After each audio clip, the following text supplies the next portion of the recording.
In the beginning, TV was all black and white. Color TV wasn't widespread until the 1960s. TVs got their signal from antennas that were strapped to the chimney. There were just a handful of channels, and they might shut down and go to a test pattern late at night.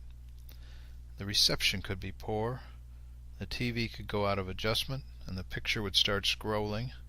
There was no programming guide, there were no infomercials or reality TV, no 24-hour news and weather, and there was no cable bill. TV was free. The remote had been invented, but it was a novelty, and I didn't know anyone who had one. You had to get up, walk across the room to the TV to change the channel. There was no such thing as channel surfing. My friend remembers her dad letting her stay up past her bedtime if she would change channels for him. She became a human remote as he called out the channels. There were 15 channels, and most of the channels had nothing but static, but there were usually 3 or 4 channels that came in okay. In place of an on-screen programming guide, we had a little magazine called the TV Guide with the schedule in it. It covers a week's worth of programming plus some promotional stories about actors and TV shows. There were commercials for cigarettes on TV.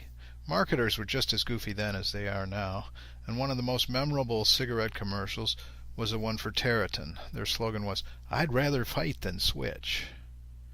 I was a kid and figured this commercial would make sense when I grew up. I always wondered, who's going around making people fight them if they won't change brands of cigarettes?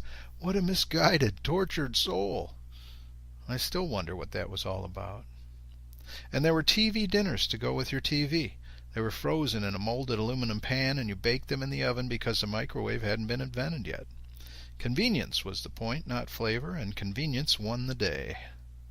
The changes in TV in my lifetime are just a small slice of the wonders that have become reality as I've aged. It makes today's version of television easier to appreciate when I can compare it to when I was a kid, and we are now living in an amazing world.